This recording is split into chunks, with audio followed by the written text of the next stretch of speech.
Hi! இன்னைக்கு நம்ம previous year question papers பார்க்கறதுல, Tamil Nadu MGR medical university first MBBS பயோகெமிஸ்ட்ரியோட பேப்பர்ஸ் பார்த்துட்டு இருக்கிறோம். ஸோ, அதுல இவ்வளோ நாள் எம்சிக்யூஸா பார்த்துட்டு இருந்தோம். ஸோ, இன்னைக்கு இந்த வீடியோல எம்சிக்யூவா கேட்டிருந்தாலும் பரவால்ல, எஸ்ஏயா கேட்டிருந்தாலும் பரவால்ல, how to approach a particular case based question அப்படிங்கிறத பார்க்கலாம். ஸோ, இந்த கொஸ்டின் பாருங்களேன். இது ஒரு MCQ. 3-month-old child exclusively on breastfeeds presented with incessant crying, poor weight gain, clinical examination revealed enlarged liver, icterus, cataract and positive Benedict's test of the urine. The most likely condition is அப்படின்னு options கொடுத்திருக்காங்க. So இங்க உள்ள key points note பண்ணிக்கோங்க. Exclusively breastfed, enlarged liver, icterus, cataract இருக்கு, positive Benedict's test of urine இருக்கு. ஓகேவா? So இதே question few years முன்னாடியோ பின்னாடியோ எஸ்ஏ கொஸ்டினா கேட்டிருக்காங்க. இந்த கொஸ்டின் பாருங்களேன். Same question 4-month-old child, history of vomiting, feeding difficulty, failure to thrive along with developmental delay, full term normal delivery, exclusively breastfed. இப்ப பாத்தீங்கன்னா இங்க வந்து prolonged neonatal jaundice னு கொடுத்திருக்காங்க. child weight கொடுத்திருக்காங்க. on examination he had hepatomegaly with bilateral cataract. so இந்த key points பாத்தீங்கன்னா the same தான். exclusive breastfeeding, neonatal jaundice, அங்க icterus னு கொடுத்திருந்தாங்க, hepatomegaly and cataract. and கீழ இது வந்து essay question. so few subdivisions கொடுத்திருக்காங்க. what is your diagnosis, biochemical defect, biochemical test for reducing sugars, non-carbohydrate reducing substances in urine என்ன, what is the treatment for this disease அப்படின்னு கேட்டிருக்காங்க. so இந்த ரெண்டு கொஸ்டினையுமே நம்ம இப்போ எப்படி சால்வ் பண்றதுங்கிறது பார்க்க போறோம். so அதுக்கு தேவைப்படுற பேசிக் கான்செப்ட்ஸ் அதை தான் இந்த வீடியோல பார்க்க போறோம். சோ இந்த பர்టిక్యులர் क्वेश्चனை சால்வ் பண்றதுக்கு உண்டான பேசிக் கான்செப்ட்ல உங்களுக்கு முதல்ல தெரிய வேண்டியது galactose அப்படிங்கிற sugar பத்தி. galactose is a monosaccharide. It is a constituent of milk sugar lactose. Lactose is a disaccharide made up of galactose and glucose நம்ம ஆல்ரெடி படிச்சிருக்கோம். so major source in diet is that of dairy products. அதுல மெயினா milk and milk containing compounds will have galactose. and இதோட absorption வந்து via SGLT1 நம்ம நிறைய தடவை பார்த்திருக்கிறோம். it is a secondary active transport sodium glucose co-transporter. அது மூலமா தான் இந்த galactose absorb ஆகுது. அதோட uptake into the blood வந்து through GLUT2 glucose transporters பார்த்தோம். so through GLUT2 it is being uptaken into the cells. so இந்த galactose எப்படி மெட்டபலைஸ் ஆகுதுங்கிறது முக்கியம். because அந்த பாத்வேல ஒரு முக்கியமான டிஃபெக்ட் இருக்கு. அதை பத்தி தான் நம்ம இந்த சினாரியோ ரிலேட்டடா பார்க்க போறோம். சோ அந்த பாத்வேக்கு பேரு galactoseோட மெட்டபாலிசமோட பாத்வேக்கு பேரு Leloir pathway based upon the scientist who invented that particular pathway.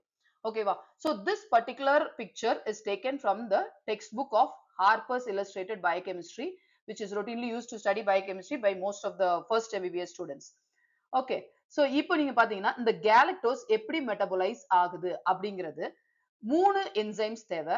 galactose kinase, galactose 1-phosphate uridyl transferase, UDP galactose epimerase. so இந்த மூணு என்சைமை நல்லா படிச்சுக்கோங்க. galactose kinase, galactose 1-phosphate uridyl transferase, UDP galactose epimerase.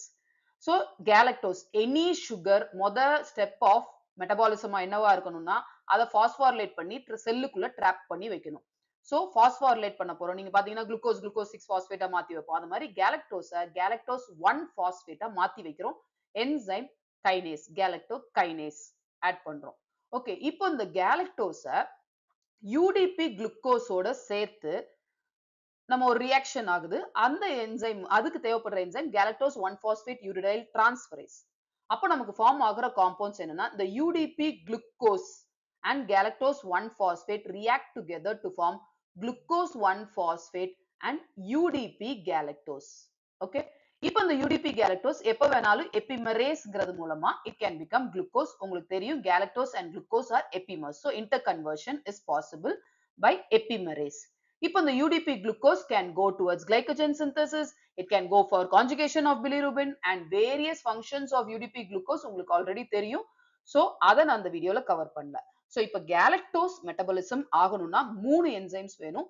galactokinase, galactose 1-phosphate uridyl transferase, UDP galactose epimerase. okay so இது மூலமா galactose metabolism ஆயிடும். any monosaccharide metabolism ஆகி கடைசி அது குளுக்கோஸோட பாத்வேல எங்கேயாவது போய் ஜாயின் ஆயிடும். so அந்த மாதிரி தான் இதுவும் யூடிபி குளுக்கோஸ்ல இருந்து எந்த பாத்வே ஆஃப் குளுக்கோஸ் வேணாலும் அது ஜாயின் பண்ணிக்கலாம். சோ சேம் பாத்வே நான் ஏன் திரும்ப போட்டிருக்கிறேன்னா, like most of the students நெறைய பேர் என்ன ஃபீல் பண்றாங்கன்னா, நெறைய பாத்வேஸ் படிச்சு படிச்சு அவங்களுக்கு என்சைம்ஸ் எல்லாம் ஞாபகம் இருக்கிறதே இல்ல. சோ இங்க வந்து இந்த particular pathway taken from reference article. அதுல என்னன்னா ஒரு ஷார்ட் ஃபார்ம் குடுத்திருந்தாங்க. கல்க்கு, கல்ட், கேல். இத சொல்லும்போது most of my students who are listening in class told ma'am அந்த நேம்ஸ் எல்லாம் படிக்கிறத விட எனக்கு இது ஈஸியா இருக்கு ஞாபகம் வச்சுக்கிறதுக்கு அப்படின்னு சொன்னாங்க. சோ அந்த மாதிரி ஸ்டூடண்ட்ஸ்க்கு இந்த பாத்வே நீங்க யூஸ் பண்ணிக்கலாம். கல்க்கு, கல்ட், கேல். கல்க் அப்படின்னா கேலக்டோகைனேஸ், cult galactose யூரிடைல் transferase, Khel galactose எபிமெரேஸ். So ஏதோ ஒரு நிமோனிக் வச்சு ஞாபகம் வச்சுக்கணும். இது நிமோனிக்லாம் இல்ல, பட் அட்லீஸ்ட் கேலக்டோஸ் மெட்டபாலிசம் கல்க்கு, கல்ட், கேல் இந்த 3 என்சைமும் வரிசையா வரும் லீலாயர் பாத்வேலன்னு தெரிஞ்சுக்கிறதுக்காக இந்த பிக்சர் ஷேர் பண்ணியிருக்கிறேன். சோ இப்போ இந்த மெட்டபாலிசம் ரிலேட்டடா நம்ம முக்கியமான ஒரு டிசார்டர் இருக்கு. அதுக்கு பேரு கேலக்டோசீமியா. கேலக்டோஸ் அப்படின்னா சுகர், ஈமியா அப்படிங்கிற வார்த்தைக்கு என்ன மீனிங்னா பிளட். சோ பிளட்ல இன்க்ரீஸ் இன் கேலக்டோஸ் லெவல்ஸ். அதான் இந்த கேலக்டோசீமியா. இப்போ நம்ம எனி டிசார்டர் பார்க்கும்போது நான் ஆல்ரெடி ஒரு சைட் ஹெட்டிங்ஸ் லிஸ்ட் கொடுத்திருக்கிறேன். ப்ரீவியஸா ஒரு டிசார்டர் டிஸ்கஸ் பண்ணும்போது. சோ இங்கேயும் அதே சைட் ஹெட்டிங்ஸ்ல நம்ம போவோம். சோ உங்களுக்கு ஈஸியா இருக்கும் ஃபாலோ பண்றதுக்கு. இன்ட்ரோடக்ஷன் முத கேலக்டோசீமியானா என்ன? It is a disorder of galactose metabolism. இன்னைக்கு கேலக்டோஸ் படிச்சு இத படிக்கிறதுனால உங்களுக்கு ஈஸியா இருக்கும். But after studying the entire subject எல்லா டாபிக்ஸும் படிச்சு முடிச்சதுக்கு அப்புறம் கேலக்டோசீமியான்னு கொடுத்தோன்னே எந்த மெட்டபாலிசம்ல படிச்சோங்கிறது ஞாபகம் வர கஷ்டம். சோ அதனால இந்த இன்ட்ரோடக்ஷன் பார்ட் எப்பவுமே ஞாபகம் வச்சுக்கோங்க. Inheritance most of the enzyme deficiencies are autosomal recessive. So இங்கேயும் நீங்க தைரியமா autosomal recessive போலாம். There are exceptions. அது அந்தந்த டிசார்டர்ஸ்ல நம்ம பார்த்துக்கலாம். என்சைம் என்ன deficient? Galactose 1 phosphate uridyl transferase. நம்ம கல்ட் என்சைம் வந்து டெஃபிஷியன்ட். அதுதான் கிளாசிக்கல் கேலக்டோசீமியான்னு பேரு. பட் அதே நேரம் நம்ம கல்க்கு கேலும் டெஃபிஷியன்ட்டா இருக்கலாம். பட் அது வந்து கிளாசிக்கல் கேலக்டோசீமியா கிடையாது. ஆனா அதுவும் கேலக்டோசீமியா தான். So nearly 75% of galactosemia வந்து நமக்கு galactose 1 phosphate uridyl transferase GALT என்சைம்ல டெஃப்ட். GALTன்னு யாராவது சொல்லி வச்சிராதீங்க. பிகாஸ் அது வந்து ஒரு ஸ்டாண்டர்ட் அப்ரிவியேஷன் கிடையாது. நான் உங்களை ஞாபகம் வச்சுக்கிறதுக்காக மட்டும் தான் அந்த GALTங்கிறத சொல்லியிருக்கிறேன். ஓகே. சோ என்ன ரியாக்ஷன் கேட்டலைஸ் அது நம்ம ப்ரீவியஸ் பாத்வே பார்த்து தெரிஞ்சுக்கோங்க. அதையும் எழுதி வச்சுக்கோங்க. So galactose 1 phosphate uridyl transferase catalyse பண்ற ரியாக்ஷன் எழுதணும். Product accumulated. சோ ஆப்வியஸா அந்த ரியாக்ஷன் நடக்கலன்னா அதுக்கு முந்தைய ப்ராடக்ட் வந்து சப்ஸ்ட்ரேட் வந்து அக்யூமுலேட் ஆகும். அந்த சப்ஸ்ட்ரேட் galactose 1 phosphate. இப்போ இனிமே வர பிரச்சனைகளுக்கு எல்லாம் காரணம் இந்த galactose 1 phosphate தான். சோ நெக்ஸ்ட் ஹெட்டிங் நம்ம கொடுக்கிறது கிளினிக்கல் ஃபீச்சர்ஸ். சோ என்னென்ன பிரசன்டேஷன்ஸ் வரும்? Presence within the first few weeks after birth and manifest by a failure to thrive. Initial பிறந்த உடனே கொஞ்ச நாள்லயே இந்த மேனிஃபெஸ்டேஷன்ஸ் வர ஆரம்பிச்சிரும். மெயினா என்னன்னா failure to thrive. Failure to thriveனா என்னன்னா நல்ல ஃபீட் எடுக்காது baby.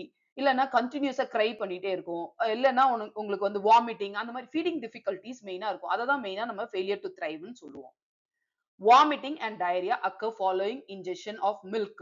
Usually first few weeks ங்கறனால usually அந்த வீக்ல நம்ம childrenலாம் mostly exclusive breastfeeding அப்படின்னா only breastfeed கொடுப்போம். So ingestion of milk எடுத்த உடனே vomiting and diarrhea episode start ஆகும். இது நம்ம milk allergy மாதிரியும் இருக்கலாம். But still more other presentations-உம் இருக்கும் இதுல. அதுதான் major difference. என்ன presentation? Jaundice. So it will be manifested by icterus. Icterusனா நமக்கு yellow discoloration தெரியும். அத பாக்கும்போது yellow discoloration அந்த ஐஸ் தெரியிறது வந்து நமக்கு வந்து icterus. And hepatomegaly. liver வந்து slightly enlarged தெரியும். So abdomen கொஞ்சம் protruding-ஆ இருக்கும். அப்புறம் இன்னொரு ஃபீச்சர் வந்து cataract. And then இன்னொரு ஃபீச்சர் hypoglycemia. இது வந்து ஒரு biochemical finding தான். பட் கிளினிக்கல் ஃபீச்சர்ஸ்னு பாத்தீங்கன்னா signs and symptoms of hypoglycemia என்ன இருக்கலாம்? ஒரு dizziness இருக்கலாம், ஒரு lethargy இருக்கலாம், இல்ல confused ஸ்டேட்டா இருக்கலாம், இல்லனா கோமா வரைக்கும் போகலாம் hypoglycemia. So any manifestation, seizures இருக்கலாம், neurological manifestations. Okay. So அந்த symptomsலாம் இருக்கலாம். hypoglycemiaங்கிறது ஒரு biochemical finding. இப்போ இந்த பிக்சர்ல காட்டி இருக்கிறது வந்து ஒரு typical cataract which is seen in galactosemia. இதுக்கு ஒரு பர்టిక్యులர் நேமோட டிஸ்கிரைப் பண்ணுவாங்க. oil droplet cataract. நல்லா பார்த்து வச்சுக்கோங்க. ஆக்சுவலி நான் என்ன ஆங்கிள் பார்த்தாலும் எனக்கு இதுல ஆயில் டிராப்லெட்ங்கிறத அவங்க எப்படி பார்த்திருக்காங்கன்னு எனக்கு தெரியல. பட் இனிமே இந்த மாதிரி ஒரு பிக்சரை பார்க்கும்போது இது கேட்ராக்ட்ங்கிறத நம்ம கண்டுபிடிச்சிட்டோம். பிகாஸ் சம் ஹேசினஸ் இந்த லென்ஸ் இருக்குங்கிறனால நம்ம கேட்ராக்ட்னு சொல்லிடுவோம். but still இது இன்னொரு viewல இது வந்து taken from an article which is used as a reference and also shared in the particular video ஓட linkல. So oil droplet cataract அப்படிங்கிறது very classical feature of galactosemia அப்படிங்கறத ஞாபகம் வச்சுக்கோங்க.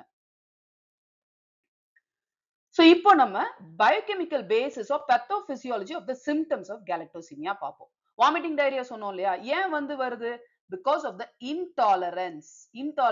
ஏன் மில்க்குக்கு இன்டாலரன்ஸ்? மில்க் இருந்ததுன்னா அதுல கேலக்டோஸ் இருக்கும், நம்ம தான் கேலக்டோஸை மெட்டபாலிசம் பண்ற என்சைம் நமக்கு இல்ல, அப்போ அது வந்து manifestations vomiting and diarrhea following ingestion of milk வரும். அடுத்தது ஜாண்டிஸ் சொன்னோம், ஜாண்டிஸ், இக்ட்ரஸ் and hepatomegaly. ஏன் இது வருது? நம்ம தான் accumulated products சொன்னோம் இல்லையா, galactose 1 phosphate, அது லிவர்ல போய் accumulate ஆயிடும். சோ அதனால அந்த டெபாசிஷன் ஆக லிவர் வந்து பெருசாகுது, that is hepatomegaly.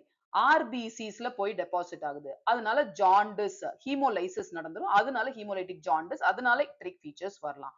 இதுக்கு இன்னொரு ரீசனும் இருக்கு. நம்ம ஒன் ஆஃப் த மெட்டபாலிசம் ரியாக்ஷன்ல நம்ம என்ன பார்த்தோம்னா UDP குளுக்கோஸ் ஃபார்மேஷன் பார்த்தோம். சோ UDP குளுக்கோஸ் ஃபார்மேஷன் இருக்கிறது வந்து ஒன் ஆஃப் த பாத்வே இந்த galactose pathway. So UDP glucose வந்து இது மூலமா வர்ற கொஞ்சம் பெர்சன்டேஜ் வந்து ஃபார்ம் ஆகாம போயிடலாம். இப்போ UDP குளுக்கோஸ் நமக்கு வேற எதுக்கு தேவை? கான்ஜுகேஷன் ஆஃப் பிலிருபினுக்கு தேவை. சோ இந்த இடத்துல UDP குளுக்கோஸ் கம்மி ஆகும்போது கான்ஜுகேஷன் ஆஃப் பிலிருபின் நடக்காது, அதனால அன்கான்ஜுகேட்டட் பிலிருபின் ஜாஸ்தி ஆகலாம், அதனால கூட ஜாண்டிஸ் மேனிஃபெஸ்ட் ஆகலாம். அப்புறம் கேட்ராக்ட். கேட்ராக்டோட ரீசன் என்ன? நம்ம நிறைய கேலக்டோஸ் 1 பாஸ்பேட் அக்யூமுலேட் ஆகுது, அதனால கேலக்டோஸும் அக்யூமுலேட் ஆகும், கேலக்டோசீமியா இல்லையா, அதனால அந்த excess galactose will go towards your polyol pathway. polyol pathwayல ஒரு சுகர் வந்து சுகர் ஆல்கஹாலா கன்வெர்ட் ஆகும், கேலக்டிடால். அது என்ன பண்ணும்னா லென்ஸ்ல போய் அக்யூமுலேட் ஆகி osmotic swelling of the lens வரும், அதனால கேட்ராக்ட். சோ இது வந்து ஒரு frequently asked question. Galactitol accumulation. Because of excess of galactose, it undergoes the polyol pathway, converted into sugar alcohol galactitol, which accumulates in the lens and causes osmotic swelling, which leads to cataract. And the type of cataract is oil droplet cataract. And hypoglycemia சொன்னோம் லாஸ்டா, அது எதனாலனா அதுவும் நம்ம galactose 1 phosphate accumulation தான். அது போய் என்ன பண்ணுதுன்னா it inhibits the enzyme glycogen phosphorylase. so glycogenோட break downக்கு தேவைப்படுற enzyme தான் glycogen phosphorylase. so அதை inhibit பண்ணிறதுனால நம்ம hypoglycemia, glycogen is not broken down, so which leads to hypoglycemia. so these are the biochemical basis for the various clinical manifestations of galactosemia. இப்போ finally few words about investigations and treatment. இது வந்து ஒரு first year levelல நீங்க வந்து basic investigations and treatment எழுதுனா போதும். investigationsனா என்னன்னா என்னென்ன blood tests, என்னென்ன diagnostic tests பண்ணுவோம் இந்த particular diseaseக்கு. so blood glucose levels low-ஆ இருக்கும், ஏன்னா நம்ம hypoglycemia. ஏன் hypoglycemia? ஏன்னா glycogen phosphorylase inhibition by galactose 1 phosphate. அப்புறம் hemolytic jaundice ஓட features இருக்கும். hemolytic jaundice னு பாத்தீங்கன்னா நீங்க வந்து peripheral smear எடுத்து பார்க்கலாம். peripheral smearல hemolysis ஓட features வந்து evident ஆ இருக்கும் அப்படிங்கிறது it is also one of the finding of galactosemia. And then we have a lot of newborn screening investigations or tests which are done to identify galactosemia at an earlier stage. okay, so அதுவுமே identify பண்ணலாம். it is carried out in many countries where heel prick blood samples are used to screen for a number of inborn errors of metabolism. one such is galactosemia as well. so treatment என்னன்னா இது milk சாப்பிட்டா, milk எடுத்துக்கிட்டாலே இந்த allergic manifestations and complications வர்றதுனால allergic manifestations மட்டும் இல்லாம intolerance மட்டும் இல்லாம other complications like liver hepatomegaly, அது மூலமா jaundice, அப்புறம் liver failure, so அந்த மாதிரிலாம் problems போகிற மாதிரி இருக்கிறதுனால we have to completely avoid milk and milk based foods and go for some other supplements. okay, soy milk, அந்த மாதிரி they can go for some other options. that forms the basis of the treatment. so இப்போ நம்ம question பாத்தீங்கன்னா 3-month-old child, exclusive breastfeed, incessant crying, poor weight gain. so failure to thrive ஓட features இருக்கு, enlarged liver, icterus, cataract, positive Benedict's test of the urine. galactose is a reducing sugar, so positive Benedict's test of the urine கொடுத்திருக்காங்க. the most likely condition here is galactosemia. இந்த இடத்துல மத்த ஆப்ஷன்ஸையும் rule out பண்ணிடலாம். lactose intoleranceல you will have just the features of allergic manifestations like abdominal pain, bloating, flatulence, diarrhea அந்த மாதிரி features following ingestion of milk மட்டும்தான் இருக்கும். But இந்த complications like liver, icterus, cataract அந்த மாதிரி complications வராது. மெக்கார்டல்ஸ் டிசீஸ்ங்கிறது ஒரு glycogen storage disease where there will be poor exercise intolerance.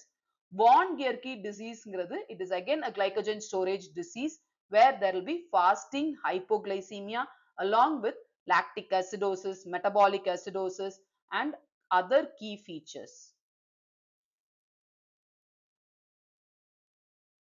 So இப்போ நம்ம essay question solve பண்ணிடலாமா? Same key findings பார்த்துட்டோம் அப்படின்னா diagnosis. What is your diagnosis? Galactosemia. What is a biochemical defect? Biochemical defect ங்கும்போது majority classical galactosemia is because of galactose 1 phosphate uridyl transferase. Whereas there are other possibilities where galactokinase and UDP galactose epimerase are defective also. ஓகேவா? so அது எல்லாமே biochemical defect தான். so இந்த biochemical defect கொடுக்கும்போது just because it is an essay question you can add a note on the pathway of galactose metabolism because essay question க்கு just word மட்டும் எழுதிட்டு விட்டீங்கன்னா that won't carry much significance. So it is good that you write the entire pathway. What is the biochemical test for reducing sugars? Benedict's test. Again இதுக்கு நம்ம தனியா video போட்டிருக்கிறோம், நீங்க அதை பார்த்துக்கலாம். அதிலே நம்ம non carbohydrate reducing substances in urine என்னென்ன possible in Benedict's testங்கிறதும் கொடுத்திருக்கிறோம். அந்த வீடியோவை பார்த்துக்கோங்க. What is the treatment for this disease? அதுவும் நம்ம சொல்லியிருக்கிறோம். Avoiding milk and milk based foods.